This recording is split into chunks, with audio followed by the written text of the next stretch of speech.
नमस्कार दोस्तों देश में हर साल कहीं ना कहीं तो आपको कम्युनल वायलेंस देखने को मिलेगा। कभी हिंदुओं का पर्व है तो कम्युनल वायलेंस, कभी मुस्लिमों का त्यौहार है तो कम्युनल वायलेंस। मतलब हम सभी इसको रोकने में नाकाम रहे हैं और सरकार भी अगर आप देखोगे तो यहाँ पर क्या करती है क्या नहीं एग्जैक्टली समझ नहीं आता। क्यों आखिरकार देश में इतने सारे कम्युनल वायलेंस देखने को मिलते हैं। और आप देखिए, आप सब जानते हैं कि अभी दशहरा और जो दुर्गा पूजा खत्म हुआ है उसके बाद जो आइडल का इमर्शन होता है उसका एक पूरा प्रोसेशन निकलता है। इसमें आपको अक्सर इस तरह की घटनाएं देखने को मिलेंगी। और आज हम बात कर रहे हैं बेसिकली, कल जो है उड़ीसा के कटक में, अगर आप देखोगे यहाँ पर उड़ीसा जो और कटक यहाँ पर, वहाँ पर कुछ एरियाज में इस तरह की काफ़ी हिंसा देखने को मिली है। आप देख सकते हो खबर, violence, arson, internet shut in Cuttack after Durga Puja clashes. इसको थोड़ा सा हम डिटेल में समझेंगे कि एग्जैक्टली हुआ क्या है उड़ीसा के अंदर। क्या है कि कल से बताया जा रहा है कि कटक में, जो मैंने अभी आपको दिखाया, उड़ीसा के कटक में क्लैशेस हुए हैं। और स्पेशली क्यों? क्योंकि दुर्गा पूजा का जो विसर्जन है, जो पूरा प्रोसेशन निकलता है आपका, वो निकल रहा था। और मैं आपको बता दूं, ये बेसिकली कटक में एक काफ़ी सेंसिटिव एरिया है। मतलब यहाँ पर जो मुस्लिम मेजॉरिटी आपको पॉपुलेशन देखने को मिलेगी, दरगाह बाज़ार, तो वहाँ से जो है ये पूरा विसर्जन, जो पूरा प्रोसेशन है दुर्गा पूजा का, वो आपका निकल रहा था। और बताया जाता है कि ये कम्युनली काफ़ी सेंसिटिव लोकेलिटी है कटक के अंदर। तो इनिशियली यहाँ पर पहले तो ये बताया गया कि कुछ ना कुछ डिस्प्यूट हुआ है। फिर पता चला कि यहाँ पर लाउड म्यूज़िक को लेकर कहीं ना कहीं झड़प हो रही है। यहाँ पर जो दो कम्युनिटीज़ हैं उनमें इस चीज़ को लेकर क्लैश हो गया कि जो पूरा प्रोसेशन निकल रहा है उसमें म्यूज़िक काफ़ी ज़्यादा लाउड है और इससे लोगों को परेशानी हुई। और उसके बाद जो है यहाँ पर, और स्पेशली मैं बता दूं कि ये जो पूरा प्रोसेशन निकल रहा था, जो मैंने आपको बताया ना दरगाह बाज़ार, तो वहाँ पर जो दरगाह है, रिलीजियस स्ट्रक्चर है, उसके काफ़ी पास से ये होकर गुजर रहा था। तो उस एरिया में, उस लोकेलिटी में जो लोग रहते हैं, वो लोकल्स ने यहाँ पर ये ऑब्जेक्ट किया कि जो साउंड का वॉल्यूम है वो बहुत ज़्यादा है। और स्पेशली उनका ये कहना था कि जो पूरा प्रोसेशन है उसको इस एरिया से निकालने की क्या ज़रूरत थी, उसको दूसरे एरिया से परमिशन देना चाहिए था। तो इसी की वजह से यहाँ पर ऑल्टरकेशन हुआ दो कम्युनिटीज़ के बीच में। और धीरे धीरे करके, मतलब स्टार्टिंग जो है वो कुछ ना कुछ बाताबाती हो जाती है, कुछ ना कुछ प्रॉब्लम हो जाता है। और उसके बाद स्टोन पेल्टिंग, मतलब जो पूरा प्रोसेशन निकल रहा था तो ऊपर से, छतों से जो है काफ़ी सारे पथराव वगैरह किए गए, मॉब वेंडलिज्म देखने को मिला, आर्सन, आगजनी वगैरह काफ़ी कुछ हुआ है। इनफैक्ट सिचुएशन इतना एस्केलेट क्यों हो गया मैं आपको बताता हूँ। बताया ये जा रहा है कि जो प्रॉपर्टीज़ हैं उसको काफ़ी डैमेज हुआ। मतलब और भी कई सारे जो प्रोसेशंस थे दुर्गा आइडल के, तो वो आपका वहाँ से निकल रहे थे, वो पार्टिसिपेट कर रहे थे। तो इन सारे झड़प में जो है उनके ऊपर भी काफ़ी पथराव देखने को मिला है। जो आई विटनेस है उनका ये कहना है कि जो ब्रिक है, जो आपका पत्थर होता है, ईंट होता है, वो फेंके जा रहे थे, ग्लास के बॉटल्स फेंके जा रहे थे। तो इसकी वजह से यहाँ पर काफ़ी ज़्यादा परेशानी हुई जो लोग प्रोसेशन में थे। और स्पेशली क्योंकि आप जब हाइट पे होते ना, आप बिल्डिंगों में रहते हो, तो वहाँ से जब आप इस तरह की चीज़ें फेंकते हो तो ये काफ़ी ज़्यादा हर्ट करता है। और इसके अलावा जो दुकानें हैं, आपके जो व्हीकल्स पार्क थे वहाँ पर, उसको आग लगा दी गई। और इसके अलावा मैं आपको ये भी बता दूं कि पुलिस और सिविलियंस दोनों इंजर्ड हुए हैं। बताया जा रहा है कि जो डिप्टी कमिश्नर ऑफ पुलिस हैं वहाँ पर, वो इंजर्ड हुए, वो जब क्राउड को कंट्रोल करने की कोशिश कर रहे थे, जो पूरा भीड़ है, मॉब है।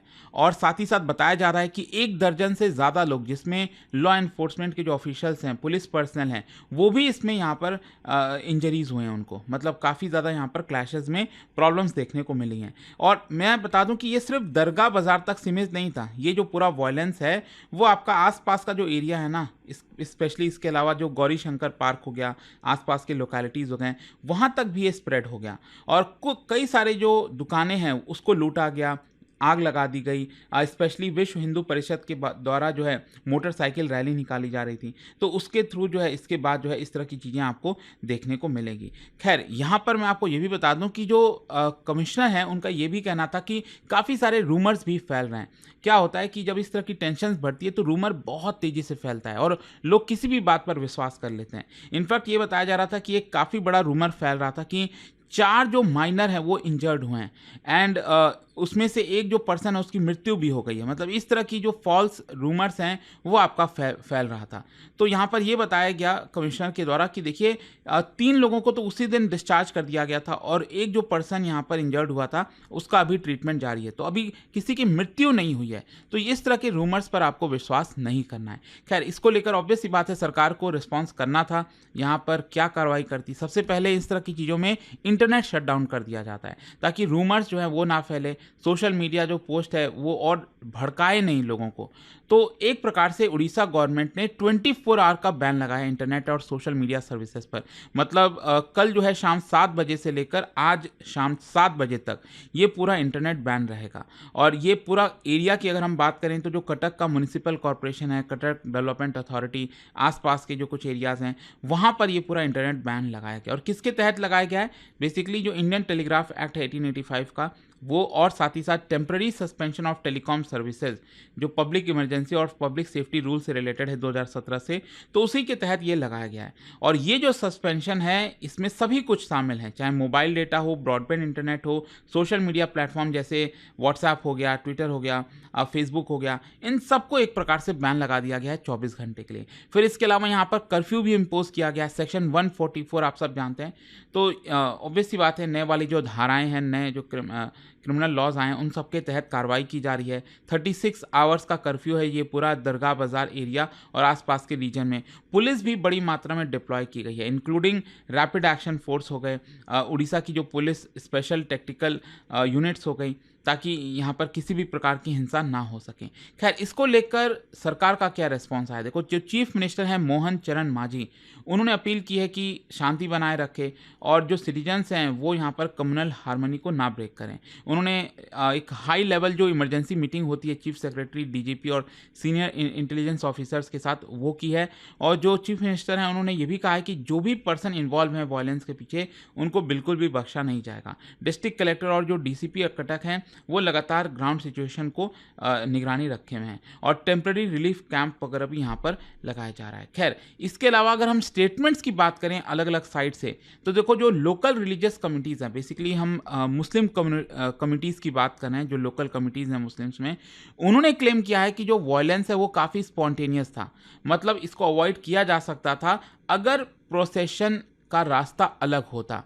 तो उनका ये मानना है कि अगर प्रोसेशन इस रास्ते से ना गुजारकर नॉर्मल किसी रूट से ले जाया जाता तो शायद इस तरह की हिंसा ना होती। और जो वीएचपी और हिंदू ग्रुप है उन्होंने आरोप लगाया कि एंटी सोशल एलिमेंट्स के द्वारा ये सारी चीज़ें की गई हैं ताकि जो पीसफुल प्रोसेशन है उसको भड़काया जा सके, अटैक किया जा सके। वहीं दूसरी तरफ जो अपोजिशन के लीडर्स हैं उन्होंने डायरेक्टली सरकार के ऊपर आरोप लगाया कि आपकी इंटेलिजेंस क्या कर रही थी कि इतना बड़ा हादसा हो गया और आपको इसके बारे में पता भी नहीं था, और इसके लिए इंडिपेंडेंट इंक्वायरी यहाँ पर बैठनी चाहिए। खैर, क्वेश्चन ये है कि अभी करंट सिचुएशन क्या है। देखो, इंटरनेट सस्पेंडेड है, जैसा मैंने आपको बताया। जो शॉप्स हैं दरगाह बाजार, गौरी शंकर पार्क के आसपास, वो बंद किए गए हैं। पुलिस पेट्रोलिंग लगातार कर रही है। कई सारे जो सस्पेक्ट हैं उनको डिटेन किया गया है। सीसीटीवी का एनालिसिस इस समय जारी है और कोई फ्रेश इंसिडेंट देखने को नहीं मिला। वैसे मैं आपको बता दूं, यहाँ पर जो वीएचपी है वो चाहती थी कि एक प्रॉपर बाइक रैली निकाली जाए। तो इसको लेकर यहाँ पर अभी जो रिक्वेस्ट है वो कैंसिल कर दिया गया है क्योंकि इससे मामला और ज़्यादा भड़क सकता है। लेकिन क्वेश्चन यहाँ पर लास्ट में कि इसका ओवरऑल इम्पैक्ट क्या होगा। देखो, ये जो इंसिडेंट है ये हाईलाइट करता है फिर से कि जो कम्युनल बैलेंस है, मिक्स्ड पॉपुलेशन जो है उड़ीसा के अंदर कुछ शहरों में जैसे कटक हो गया, वो काफ़ी फ्रजाइल है कम्युनल बैलेंस। तो उसके ऊपर सरकार को ध्यान देना चाहिए। एंड स्पेशली अभी टाइमिंग भी आप सब जानते हैं, जैसा मैंने आपको बताया, जो दुर्गा पूजा था तो जो इमर्शन पूरा चल रहा था, तो ये काफ़ी सेंसिटिव जो है एरिया से क्योंकि गुजर रहा था, तो ऑलरेडी जो पूरा मॉब है वो अपने आप को मोबिलाइज कर रखे थे कि अचानक से जो है इतना पथराव वगैरह देखने को मिला। और इंटरनेट सस्पेंशन वगैरह मैंने आपको बता ही दिया। लेकिन कहीं ना कहीं यहाँ पर एक चैलेंज है बैलेंसिंग, जहाँ पर आपको बैलेंस करना होता है सिक्योरिटी और सिविल लिबर्टीज़ के साथ साथ। तो देखते हैं इसको लेकर मामला क्या होता है। बट कल रात से ही अचानक से बहुत खबर आने लग गई जो है कि उड़ीसा में काफ़ी बड़ा हादसा हो गया। एग्जैक्टली, आई होप अब आपको समझ में आ गया होगा कि यहाँ पर हुआ क्या है। और जाने से पहले एक बहुत ही इंटरेस्टिंग क्वेश्चन, क्योंकि हम उड़ीसा की बात करें, क्या बता सकते हो इनमें से कौन सी नदी ऐसी है जो उड़ीसा में ओरिजिनेट नहीं होती? It does not originate in Orissa. और इसका जो राइट आंसर है आप सब जानते हैं, मेरे इंस्टाग्राम पर तो मिलेगा ही। वहाँ पर अगर आप नहीं हो कोई बात नहीं, टेलीग्राम से ले सकते हैं इसका सही उत्तर। और दोस्तों, जैसा मैंने आपको बताया, अगर आप यूपीएससी की तैयारी कर रहे हैं, कोई भी बैच चाहते हैं, you just have to use this code Ankit live maximum discount के लिए। और कोई भी प्रॉब्लम है, दिक्कत है, ये फ़ोन नंबर दिया है 092400233293। आप इस पर कॉल करिए, मेरी टीम आपको अच्छे से गाइड करेगी। लिंक भी आपको कमेंट सेक्शन में मिल जाएगा। स्टडी IQ IAS, आपका सिलेक्शन हमारा मिशन।